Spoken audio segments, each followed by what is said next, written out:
Hello दोस्तों, welcome back to another video. दोस्तों, आज के इस वीडियो में हमसे बात करने वाले हैं कि घर में झगड़ा होने पर पत्नी के लिए फ़ायदेमंद हो सकते हैं ये 5 कानून, जो कि आपको आज जान लेना बहुत ज़रूरी है। तो दोस्तों, पति पत्नी के झगड़े में पत्नी के लिए कुछ ऐसे कानून होते हैं, यानी कुछ ऐसे कौन से कानून हैं जो साबित हो सकते हैं उनके हक में। जिसके हम जानते हैं कि हमारे देश में लड़ाइयाँ बहुत ही कॉमन चीज़ हैं, फिर वो चाहे एक छोटी सी बातों को लेकर हो, कहीं भी हो जाती है। जनरली माँ बेटे की लड़ाई, भाई बहन की लड़ाई, पड़ोसियों की लड़ाई। लेकिन इनमें सबसे ज़्यादा जो फेमस लड़ाई है वो हस्बैंड और वाइफ की होती है, पति और पत्नी की लड़ाई, जिसमें कि लोगों को लगता है कि ये घरेलू मामला है। लेकिन कई मामलों में, घरेलू मामलों में भी कुछ ऐसा हो जाता है कि पत्नी के अधिकारों पर बात आ जाती है। तो अगर झगड़ा बहुत ज़्यादा बढ़ रहा है तो फिर कुछ कारण ऐसे होते हैं कि भाई वो आपको कुछ अपने अधिकारों को यूज़ में लाना ही पड़ेगा।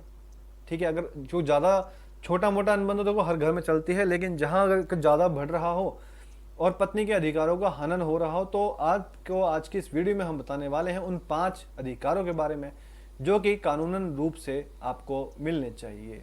तो दोस्तों, चैनल पर नए हैं तो सब्सक्राइब कर लीजिए ताकि फ्यूचर में ऐसी वीडियोस भी आप तक मिलते रहिए। तो सबसे पहले हम बात करते हैं घर का अधिकार। ये मतलब ऐसे कितने ही मामले होते हैं कि जहां हमने सुना है कि पत्नी को आधी रात में घर से बाहर निकाल दिया जाता है, या फिर उसे ससुराल से मायके भेज दिया। मतलब ऐसा नहीं हो सकता। भले ही पति की मौत ही क्यों ना हो गई हो, लेकिन भले ही ससुराल वाला घर जो है वो पति के नाम ही क्यों ना हो, या फिर भले ही वो घर किराए पे क्यों ना हो, लेकिन कोई भी पत्नी को ससुराल से निकाल नहीं सकता है। अगर अगर पति पत्नी अलग रह रही हैं, यानी कि अगर बात करें कि अगर पति पत्नी अलग रह रहे हो, तो कानूनन पत्नी के पास ये अधिकार होता है कि वो अपने पति से अलग घर की मांग करे। हिंदू मैरिज एक्ट 1955 के तहत उसका नियम कहता है कि फोर्स से पत्नी अपने माता पिता के घर में नहीं रह सकती। हाँ, अगर वो खुद चाहे तो ऐसा कर सकती है। पहला अधिकार देखा हमने घर का अधिकार। दूसरा है स्त्री धन का अधिकार। सबसे पहले हम जानेंगे स्त्री धन का मतलब क्या होता है। तो स्त्री धन का मतलब वो सारे गिफ्ट्स, कैश, जेवर आदि जो शादी से पहले, शादी या फिर शादी के दौरान, या फिर प्रेगनेंसी के दौरान और शादी के बाद उसे मिले होते हैं। कानूनन तौर पर इस पर पूरी तरीके से पत्नी का ही अधिकार होगा, और ये कुछ भी हो सकता है। इसमें कोई मूवेबल, इमूवेबल प्रॉपर्टी या फिर कोई प्रॉपर्टी भी आ सकती है, यानी कि फाइनेंशियल सिक्योरिटी से लेकर पति और ससुराल के द्वारा दिए गए गिफ्ट्स पर भी पत्नी का पूरा राइट होता है। और ये जो कानून है वो सेक्शन 14 में बताया गया है, यानी कि section 14 of Hindu succession act के तहत ये उस पर लागू होगा।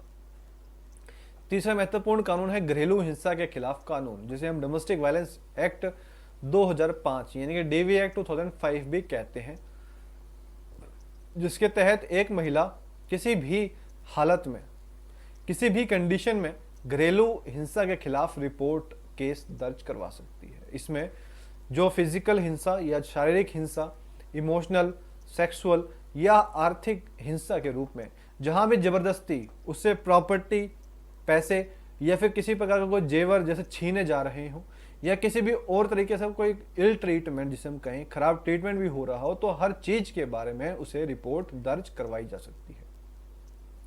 इस अधिकार के तहत वो प्रोटेक्शन, मेंटेनेंस, बच्चों की कस्टडी, पैसे और उसी घर में सेफ्टी से रहने के अधिकार की मांग कर सकती है जिस घर में उसका हस्बैंड रह रहा हो।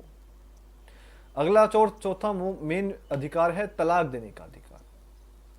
हिंदू मैरिज एक्ट 1955 के सेक्शन 13 का यह कहना है कि एक महिला का पूरा यह अधिकार है कि वो अपने पति से तलाक ले सके।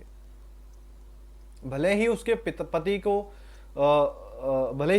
पति को मर्जी हो या ना हो, लेकिन धारा 13 ऑफ हिंदू मैरिज एक्ट के अनुसार उसको अधिकार है तलाक लेने का। अब तलाक जो है वो बेवफाई, हिंसा या ससुराल से निकाले जाने पर, यह किसी प्रकार का कोई मेंटल टॉर्चर हो, मेंटल प्रेशर हो, मानसिक तनाव देने या फिर किसी भी कारण से जो है फाइल किया जा सकता है। इस अधिकार में क्या है कि सेक्शन 13B का कहना है कि आपसी सहमति से पति पत्नी दोनों ही तलाक ले सकते हैं, यानी कि by way of mutual consent. उसके बाद पांचवा मेन इंपॉर्टेंट राइट है दहेज और हरेसमेंट का लॉ, यानी कि डोरी प्रोहिबिशन एक्ट इसके बारे में ये कहता है कि पूरी तरीके से दहेज प्रथा को खत्म करने की बात करता है। पत्नी पर अगर शादी के पहले या बाद में भी दहेज का कोई से लेकर किसी भी तरीके की कोई प्रताड़ना होती है, यानी उसके द्वारा टॉर्चर किया जाता है, तो उसे ये पूरा हक है कि वो अपने पति और ससुराल वालों के खिलाफ इस प्रकार की शिकायत कर सकती है। यानी कि अगर उसके साथ कोई भी सास ससुर या उसके ननद देवर उसे टॉर्चर कर रहे हैं तो भी उसे पूरा हक है कि वो उनके खिलाफ केस कर सकती है। इस सेक्शन के तहत क्या होता है कि पत्नी को किसी भी तरीके का कोई ट्रॉमा देना या फिजिकली टॉर्चर करना, फिजिकल रूप से इमोशनल करना या सेक्सुअल हरासमेंट देना या उसका सुसाइड के लिए उकसाना, ये सब प्रकार के जो कानून है इसके अंदर कवर होते हैं। और वैसे ही मैरिटल रेप को भी कानून नहीं माना गया है, लेकिन फोर्स सेक्स को घरेलू हिंसा और दहेज प्रताड़ना के तहत रिपोर्ट किया जा सकता है।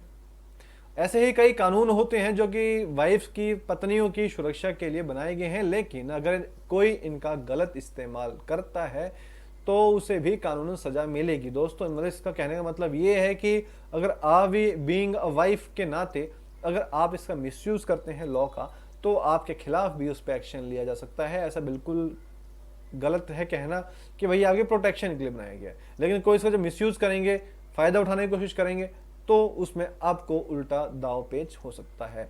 यानी कि प्रावधान यही है कि कानून के सुरक्षा के लिए, ना कि किसी को एक्सप्लॉइट करने के लिए ये जो प्रोविजन जनरल वीडियो में दिए गए हैं। दोस्तों ये था आज का वीडियो जो कि आपसे शेयर किया गया वीडियो।